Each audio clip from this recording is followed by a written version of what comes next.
Florida, Massachusetts. Norman's Woe, Norman''Swoe.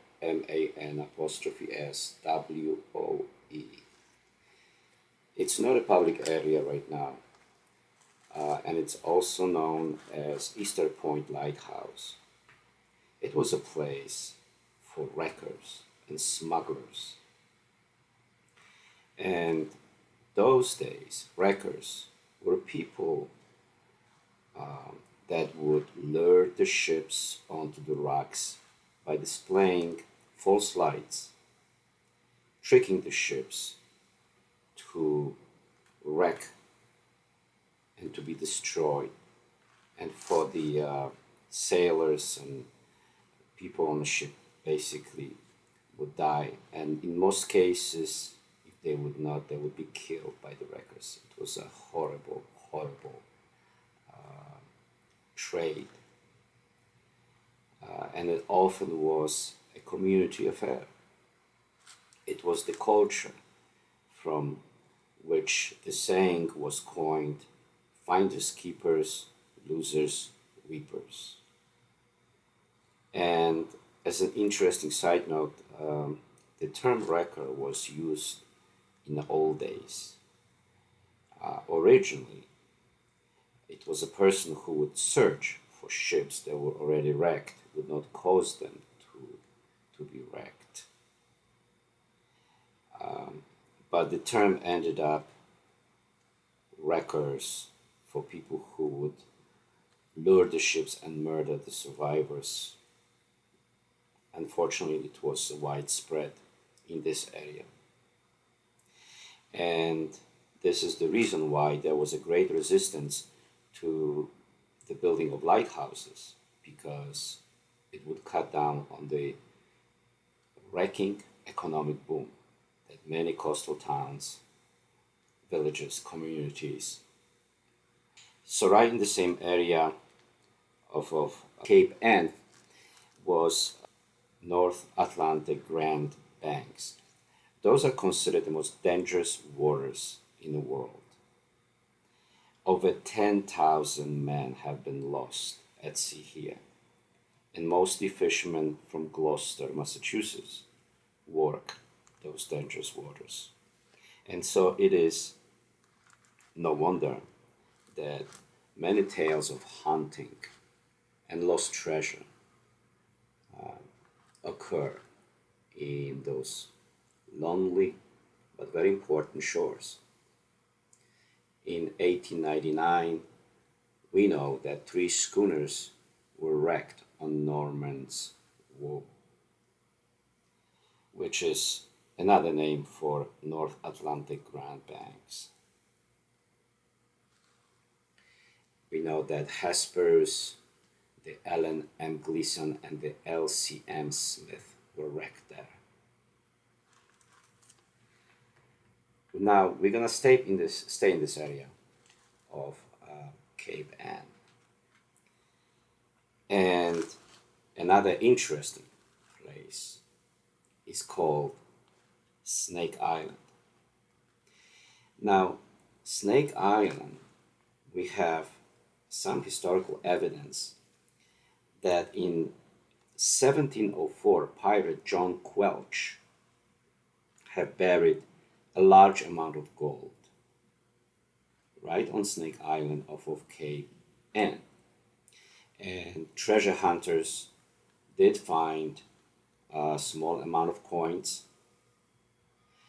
However, the coins they found did not date from the era of the pirates' alleged buried treasure. So they were not dating from 1704. So there is a huge potential there.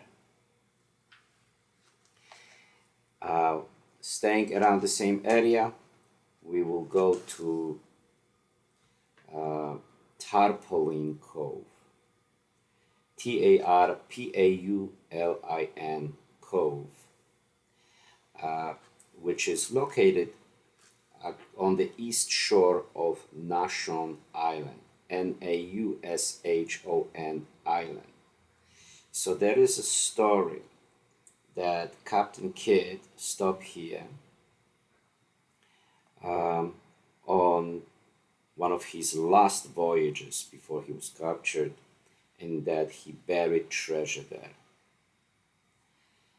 Nashun Island is privately owned now. There is a place right in this area called the French Watering Place, which is found southeast of that cove, and it's named for the French privateers who were based there. So this is again all in the same area, a great place to explore, of course, if you get the permission from the owners. If you enjoyed this program, please subscribe, like it, and share it. Great Barrington, Massachusetts. A great road, also called Mohawk Trail, went through this town. It was a road used by the French and Indian War expeditions. Near the Hausatonic River, presently Bridge Street, was the site of an old Native American fort which existed in 1676. It was called Great Wigwam. This also was a place of the main Mechian cancel fire by Native Americans. The village name was Mahaiwe, which is borrowed from the word Nehaiwi, the Native American word, which means placed downstream. The Hausatonic River is a Native American word meaning the river beyond the mountain. So here the Narragansett lost in the battle to Major Talcott in 1676. So this town was the site of skirmish of Shays' rebellion. There is a very well-known Native American legend, and there are different versions of this legend.